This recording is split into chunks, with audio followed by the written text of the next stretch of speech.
బండి భగీరథ్ పై నమోదైన పోక్సో కేసులో సిట్ విచారణను వేగవంతం చేసింది. సిట్ అధికారిగా ఉన్న కుకట్పల్లి డీసీపీ రితిరాజ్ తన బృందంతో కలిసి పేట్ బషీరాబాద్ పోలీస్ స్టేషన్కు వెళ్లారు. భగీరథ్ పై నమోదైన కేసు వివరాలను పరిశీలించారు. కేసులో ఇప్పటికే చాలా వివరాలు సేకరించామన్న డీసీపీ రితిరాజ్ తదుపరి విచారణను మరింత వేగవంతం చేస్తామన్నారు. తెలంగాణ సీఎం రేవంత్ రెడ్డి ఆదేశాలతో బండి భగీరథ్ పోక్సో కేసు వ్యవహారంపై డీజీపీ సివి ఆనంద్ సిట్ను ఏర్పాటు చేశారు. ఈ స్పెషల్ ఇన్వెస్టిగేషన్ టీంకు కుకట్పల్లి డీసీపీ రితిరాజ్ను అధికారిగా నియమించారు. ఆమె నేతృత్వంలో సిట్ విచారణ కొనసాగుతోంది. బండి సంజయ్ కుమారుడు సాయి భగీరథ్ పై పేట్ బషీరాబాద్ పిఎస్లో ఈ నెల 8వ తేదీన పోక్సో కేసు నమోదైంది. ఓ బాలిక తన తల్లిదండ్రులతో కలిసి బండి సాయి భగీరథ్ పై పోలీసులకు ఫిర్యాదు చేశారు.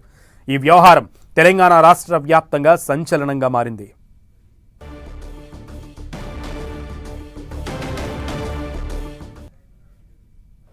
మన పేట్ బషీరాబాద్ పోలీస్ స్టేషన్లో ఒక ఎఫ్ఐఆర్ రిజిస్టర్ అయింది 684/2026.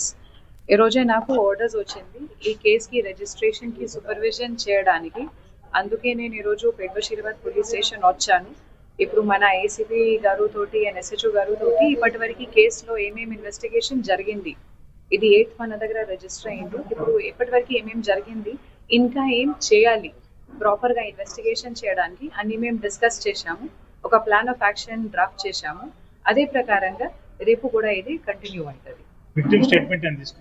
విక్టిమ్ స్టేట్మెంట్ ఆల్రెడీ ఒకసారి రికార్డ్ అయింది, అది కూడా నేను చదివాను. ఇంకా ఫర్దర్గా మేము ఇంకా దీనిలో కొన్ని ఇన్ఫర్మేషన్ ఇంకా మనకు కావాలి. అందుకే మేము మళ్ళీ ఒకసారి ఆమెతోటి మాట్లాడతాం. ఇది మనకు అతను దొరికితే అతనికి ఒఫెన్స్ ప్రూవ్ అయితే మేము ఖచ్చితంగా అరెస్ట్ చేస్తాం. ఇప్పటి వరకు అక్యూజ్ గురించి మనకు ఇన్ఫర్మేషన్ లేదు. నాకే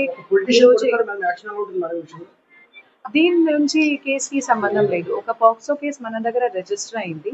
పాక్సో కేసు రిజిస్టర్ అయిన తర్వాత ఇప్పటి వరకు చట్టం ప్రకారంగా ఏమేం కేసులు చేయాలి, లాస్ట్ 1-2 డేస్లో కూడా మన వాళ్ళు చాలా ప్రయత్నం చేసి అన్ని డాక్యుమెంటేషన్ కలెక్ట్ చేశారు.